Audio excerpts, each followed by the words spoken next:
Assalamualaikum warahmatullahi wabarakatuh. Ketemu lagi dengan saya Devi Juliani, guru bidang studi Pendidikan Pancasila dan Kewarganegaraan di SMA Islam An-Nizam Medan. Nah, apa kabarnya nih semua seluruh peserta didik di Indonesia? Nah, semoga masih tetap semangat ya belajar daringnya. Oke, kita ketemu dalam bidang studi PPKN yang pastinya akan bisa menghasilkan ataupun menumbuhkan sikap nasionalisme dalam diri kita. Oke, ketemu kembali dalam mata pelajaran Pendidikan Pancasila dan Kewarganegaraan di kelas 12. Nah, materi yang akan kita bahas pada video pembelajaran hari ini adalah karakteristik Negara Kesatuan Republik Indonesia. Namun sebelum kita memulai pembelajaran pada hari ini, ada baiknya kita melafazkan basmalah terlebih dahulu. Bismillahirrahmanirrahim. Oke.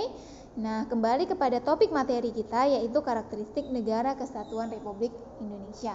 Nah, di pekan lalu itu kita sudah membahas tentang konsep negara kesatuan atau unitarisme, ya kan? Konsep negara kesatuan, karena memang judul kita pada bab ini adalah dinamika persatuan dan kesatuan dalam konteks NKRI. Jadi kita harus tahu dulu nih, karakteristik negara kesatuan itu seperti apa sih? Nah, khususnya adalah karakteristik daripada NKRI. Oke, langsung saja kita lanjut. Nah, sebagai warga negara yang baik, tentunya kita harus memahami karakteristik Negara Kesatuan Republik Indonesia. Nah, masa iya nanti kita ditanya ya kan tinggal di mana, atau kita sudah tidak asing lah dengan nama NKRI ini, tapi kita nggak tahu bagaimana sih karakteristik dari Negara Kesatuan Republik Indonesia ini, gitu ya kan? Nah, hal tersebut paling penting diketahui untuk makin mempertegas identitas negara Indonesia. Oleh karena itu, pada bagian ini kita akan dibekali pengetahuan mengenai karakteristik NKRI menurut Undang-Undang Dasar Negara Republik Indonesia tahun 1945. Oke. Nah, Indonesia sejak kelahirannya pada 17 Agustus 1945 telah memiliki tekad yang sama, bahwa negara ini akan eksis di dunia internasional dalam bentuk negara kesatuan. Kesepakatan ini tercermin dalam rapat-rapat Badan Penyelidik Usaha-Usaha Persiapan Kemerdekaan Indonesia atau BPUPKI dan Panitia Persiapan Kemerdekaan Indonesia PPKI dalam menyusun konstitusi atau undang-undang dasar yang tertinggi dalam negara. Nah, jadi sebenarnya ini sudah tercermin, gitu ya kan, untuk negara kesatuan ini sudah tercermin bahkan pada saat sebelum kita merdeka, masih dalam rapat-rapat Badan Penyelidik Usaha-Usaha Persiapan Kemerdekaan Indonesia. Nah, ini adalah dokumentasi dari sidang PPKI yang menetapkan Undang-Undang Dasar 1945 yang secara langsung menetapkan bentuk negara Indonesia sebagai negara kesatuan. Nah, dia adalah Mr. Supomo, ya. Supomo dalam sidang BPUPKI menghendaki bentuk negara kesatuan sejalan dengan paham negara integralistik yang melihat bahwa sebagai suatu organisme. Nah, hal ini antara lain seperti yang dikemukakan oleh Muhammad Yamin, bahwa kita hanya membutuhkan negara yang bersifat unitarisme. Unitarisme itu apa? Yang sudah kita pelajari di pekan lalu, yaitu negara kesatuan, ya kan? Bahwa negara kita hanya membutuhkan negara yang bersifat unitarisme dan wujud negara kita tidak lain dan tidak bukan adalah bentuk Negara Kesatuan Republik Indonesia. Nah, pembentukan Negara Kesatuan bertujuan untuk menyatukan seluruh wilayah Nusantara agar menjadi negara yang besar dan kukuh dengan kekuasaan negara yang bersifat sentralistik. Tekad tersebut sebagaimana tertuang dalam alinea kedua pembukaan Undang-Undang Dasar Negara Republik Indonesia tahun 1945 yang berbunyi, dan perjuangan pergerakan kemerdekaan Indonesia telah sampailah pada saat yang berbahagia, dengan selamat sentosa mengantarkan rakyat Indonesia ke depan pintu gerbang kemerdekaan Indonesia yang merdeka, bersatu, berdaulat, adil dan makmur. Nah, mungkin di telinga kita ini sudah bukan barang yang asing lagi, ya kan, sudah bukan kalimat yang asing. Setiap hari Seninnya di luar pandemi, gitu ya kan, kita melaksanakan upacara bendera dan mendengarkan isi dari pembukaan Undang-Undang Dasar tahun 1945. Nah, Jadi tekad untuk menyatukan seluruh wilayah Nusantara itu sudah tertuang dalam alinea kedua ini. Oke, kita lanjut. Perubahan Undang-Undang Dasar Negara Republik Indonesia tahun 1945 mengukuhkan keberadaan Indonesia sebagai negara kesatuan dan menghilangkan keraguan terhadap pecahnya negara kesatuan Republik Indonesia. Pasal-pasal dalam Undang-Undang Negara Republik Indonesia tahun 1945 telah memperkukuh prinsip negara kesatuan kita. Dan tidak sedikit pun mengubah negara kesatuan Republik Indonesia menjadi negara federal. Nah, dalam pasal 1 ayat 1 Undang-Undang Dasar Negara Republik Indonesia tahun 1945 yang merupakan naskah asli mengandung prinsip bahwa negara Indonesia ialah negara kesatuan yang berbentuk republik. Nah, pasal yang dirumuskan oleh Panitia Persiapan Kemerdekaan Indonesia tersebut merupakan tekad bangsa Indonesia yang menjadi Sumpah Anak Bangsa pada 1928 yang kemudian dikenal dengan Sumpah Pemuda. Nah, bahkan setiap tahunnya saat ini kita memperingatinya gitu ya kan, setiap tanggal 28 Oktober. Nah, Sumpah Pemuda yaitu satu nusa, satu bangsa, satu bahasa persatuan, yaitu bahasa Indonesia. Nah, karena satu ya kan, satu kesatuan. Nah, itu dianya. Wujud negara kesatuan Republik Indonesia semakin kukuh setelah dilakukan perubahan dalam Undang-Undang Dasar Negara Republik Indonesia tahun 1945 yang dimulai dari adanya ketetapan Majelis Permusyawaratan Rakyat yang salah satunya adalah tidak mengubah pembukaan Undang-Undang Dasar NRI tahun 1945 dan tetap mempertahankan negara kesatuan Republik Indonesia sebagai bentuk final negara bagi bangsa Indonesia. Jadi jangan diutak-atik lagi gitu ya kan, mau dijadiin terpecah-pecah lagi, jadi nggak bisa. Memang ini sudah bentuk finalnya, yaitu kita berbentuk negara kesatuan.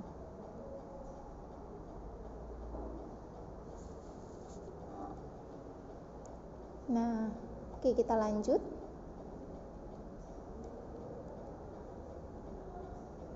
Nah, jadi Undang-Undang Dasar 1945, Undang-Undang Dasar Negara Republik Indonesia tahun 1945 ini secara nyata dia mengandung semangat agar Indonesia ini bersatu, baik yang tercantum dalam pembukaan undang-undang maupun dalam pasal-pasal yang langsung menyebutkan tentang negara kesatuan Republik Indonesia. Contohnya saja dalam ini pasal 1 ayat 1.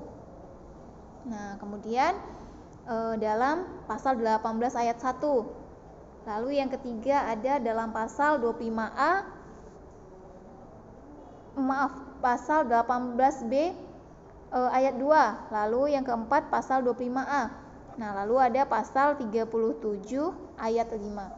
Nah, jadi dalam pasal-pasal ini pun sudah mengandung semangat agar Indonesia itu bersatu, gitu ya kan? Nah, serta rumusan pasal-pasal yang mengukuhkan negara kesatuan Republik Indonesia.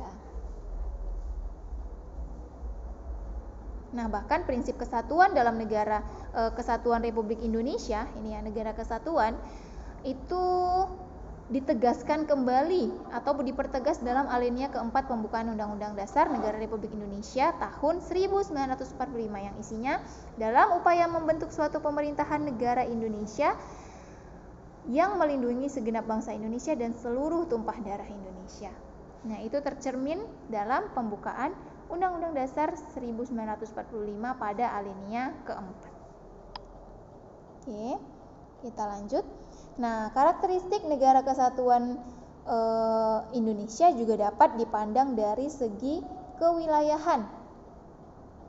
Nah, pasal 25A Undang-Undang Dasar Negara Republik Indonesia tahun 1945 menentukan bahwa negara kesatuan Republik Indonesia adalah sebuah negara kepulauan yang berciri Nusantara dengan wilayah yang batas-batas dan hak-haknya ditetapkan oleh undang-undang. Istilah Nusantara dalam ketentuan tersebut dipergunakan untuk menggambarkan kesatuan wilayah perairan dan gugusan pulau-pulau Indonesia yang terletak di antara Samudra Pasifik dan Samudra Hindia, serta di antara benua Asia dan benua Australia. Nah, kesatuan wilayah tersebut juga mencakup yang namanya kesatuan politik, kemudian kesatuan hukum, kesatuan sosial budaya, kesatuan ekonomi, serta kesatuan pertahanan dan keamanan. Dengan demikian, meskipun wilayah Indonesia terdiri dari ribuan pulau, tetapi semuanya terikat dalam satu kesatuan negara, yaitu Negara Kesatuan Republik Indonesia.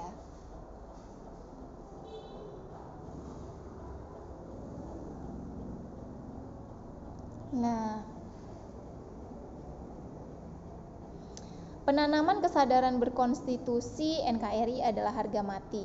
Jadi penanaman kesadaran berkonstitusi NKRI itu adalah harga mati. Makanya kalau kan banyak semboyan-semboyan NKRI harga mati, seperti itu ya.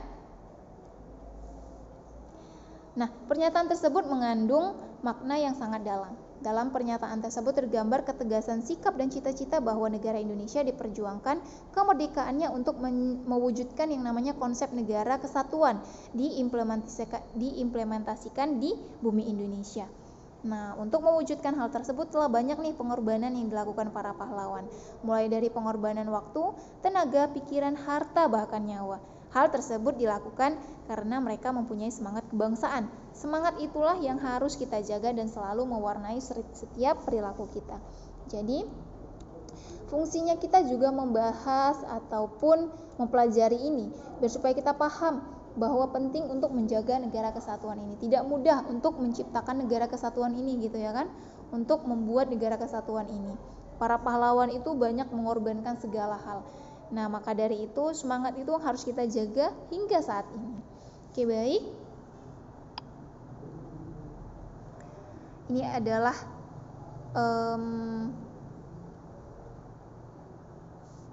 materi kita pada pertemuan hari ini.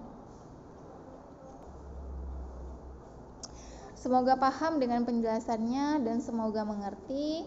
Kita akhiri pembelajaran pada hari ini dengan lafaz hamdalah, alhamdulillahirabbil alamin. Sampai ketemu pada video-video pembelajaran selanjutnya. Wassalamualaikum warahmatullahi wabarakatuh.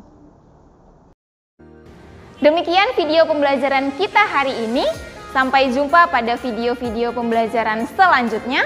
Dan jangan lupa, kalau video pembelajaran ini bermanfaat untuk kamu, silahkan di like, komen, dan juga share video ini. SMA Islam An-Nizam Medan, unggul, cerdas, islami. Wassalamualaikum warahmatullahi wabarakatuh.